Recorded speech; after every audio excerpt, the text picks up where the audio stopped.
Hola, ¿qué tal? ¿Cómo están? El día de hoy vamos a hablar sobre el material concreto para la enseñanza de la electroquímica. Mi nombre es Steven Parr y sin más que decir, comenzamos con este video. Lo primero que nosotros tenemos que entender y saber es diferenciar sobre lo que es electroquímica y lo que es electrolisis. La electrolisis es básicamente la generación de una reacción química debido a que se ha aplicado externamente un voltaje. Mientras que en la electroquímica se genera un voltaje o una corriente eléctrica debido a las reacciones que se producen entre dos elementos que se encuentran unidos por un compuesto, ¿ya? A estas reacciones o a este suceso que se genera de los compuestos, genera lo que es una pila o también como se le conoce como un acumulador de energía eléctrica. Y a este proceso que da paso a la generación de energía se le denomina procesos redox, proceso de reducción y oxidación. Pero entendamos un poco más de esta parte aquí. Por ello vamos a ocupar el video de Mark Rober, el que explica un poco esta parte aquí, pero por copyright no vamos a escucharlo. Yo voy a ser el narrador y voy a tener activados los subtítulos. Entonces, aquí vamos a repasar cómo se produce energía con un limón.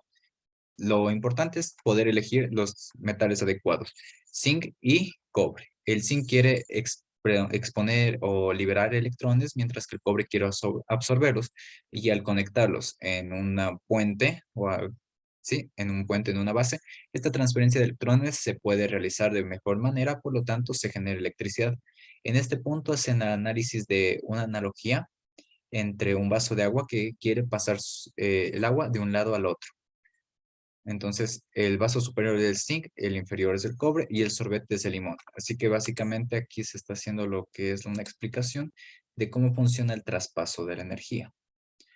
Sí, como se dijo anteriormente, el zinc quiere dar electrones y el cobre quiere recibirlos, pero como no hay un medio por el que se pueda producir, entonces no se puede traspasar. Hasta que existe ese medio en el que los dos se interactúen, no va a haber ese proceso de transferencia. Es lo que nos quiere decir todo ese video. Pero ahora, ¿qué podemos utilizar para, qué material concreto podemos utilizar para demostrar esto? Lo más fácil es la creación de una batería. Podemos encontrar baterías de vinagre, de papa, de limón o incluso recrear una pila Volta. Las tres primeras pilas se ocupan con materiales similares. Necesitamos alambre de cobre, un clavo de hierro y un alicate en caso de que el alambre de cobre sea muy duro de doblar. Y lo único que va cambiando es que se puede ocupar vinagre, una papa, un limón o incluso una frutilla. ¿Ya? Aquí en el de la papa se utiliza el ácido fosfórico de la papa para poder generar, en este caso, el traspaso de electrones. Y se dice que al hervir una papa se puede obtener mejores resultados. Lo intenté, pero la papa se me cocinó y me tocó comerla. Para los limones, en cambio, se dice que el ácido interviene más en los procesos de oxidación, por lo tanto, mientras más ácido sea el limón, mayor será el proceso de traspaso de energía y por ende se generará mayor voltaje. Y mientras que en la pila volta aquí simplemente se aumentan unos cuantos componentes más, como lo que es el cartón, y se cambian otros, como las monedas de un centavo, para obtener el cobre y la cinta adhesiva. Adicional a eso se elimina el clavo y se ponen arandelas, pero es el mismo funcionamiento. También se necesita de un multímetro. Es para poder determinar cuál es el voltaje que realmente se está generando de manera precisa. O si es que no se desea comprar, porque en el caso a mí me tocó comprar un multímetro, podemos hacer uso de lo que son focos LED, pero teniendo en cuenta que existen de diferentes capacidades o de diferentes voltajes. Se tiene que pedir básicamente uno que sea entre 1 a 3 voltios, porque hay otros que se requieren de 30 voltios para funcionar. Ahora sí, ¿qué experimentos realicé yo? Pues realicé el experimento del limón y el experimento de la papa. Obtuve los mismos resultados. También hice unas variaciones con el experimento de limón. Ya digo, la papa me tocó mandar a cocinar, quería comprobar el otro experimento, pero no pude. Y aquí básicamente hay unas diferencias en el cambio del voltaje debido a la cantidad de jugo que tenía el limón y también a la posición en la que se ponía eh, los conectores a veces, debido a que algunos clavos se puede decir que están recubiertos de zinc, así que también dependía de la parte en la que yo coloque, si es que se encontraba con el recubierto o sin el recubierto. Eso es lo que podemos notar en esta parte de aquí. También realicé algunos experimentos, algunas comprobaciones para demostrar el que sí he estado realizando. Tal es el ejemplo aquí, que acercaba y alejaba. Aquí se pueden notar las caídas de voltaje que había hasta que se estabilice. En el otro experimento que pude realizar, también aquí se demostró que me daba el mismo voltaje. Y por cierto, aunque se aumente la cantidad, digamos, de limones, el voltaje que se produce también no es tan alto. Es lo que se puede denotar en esta parte de aquí. Tengo dos limones conectados. Supuestamente cada una de las mitades me produce casi 1 voltio, entonces tendría que generarse 2 voltios, pero no, a duras penas se llegaba a 1,5 voltios. Entonces no requiere de la cantidad que se tenga, sino de cuánto se pueda transferir. Es algo que voy a explicar al final. ¿Sí? Aquí logramos 1,34 y dependiendo cómo se acomode, cambiaba. Ahora sí, las conclusiones. Estaba realizando las conclusiones, están muy simples, pero mientras las realizaba, me llegó una idea.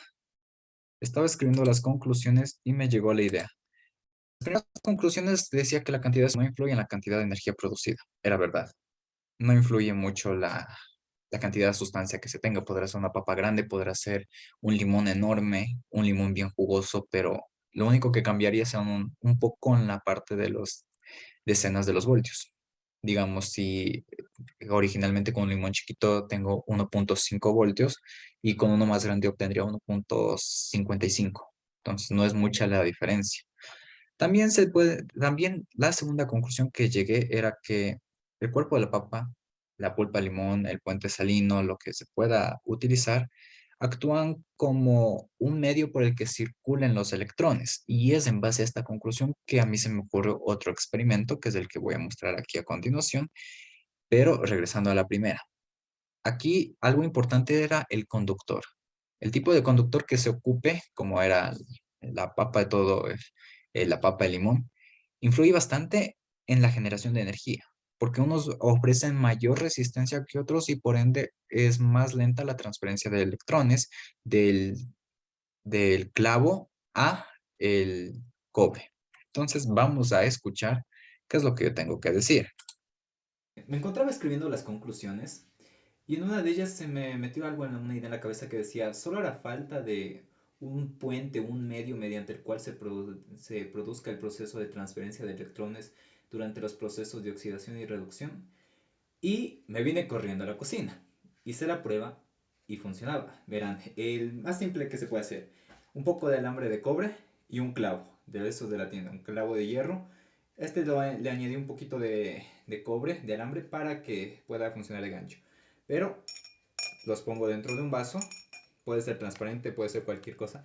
Y si los topo, no se genera electricidad, nada. Ni siquiera hay transferencia. Pero, ¿qué pasa si le añado agua? Ya. La cantidad de agua igualmente no es tan indispensable, pero la Reafirmando la reacción es primera muy simple. conclusión.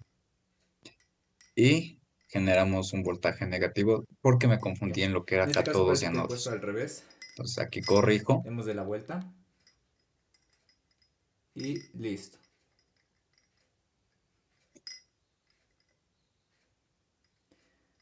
Lo interesante es que sí se produce el traspaso, pero tal vez no con la efectividad que genera en el caso del limón o el caso de la papa. Entonces aquí básicamente lo que reafirmo es que requiere bastante o se debe bastante a los alzas de voltaje que se transfiera o que se genere debido al objeto que se utilice como medio para que se produzca el traspaso. Y finalmente, las referencias bibliográficas. También le estaré dejando al final del video y sin más que decir, nos vemos en una próxima. Muchísimas gracias.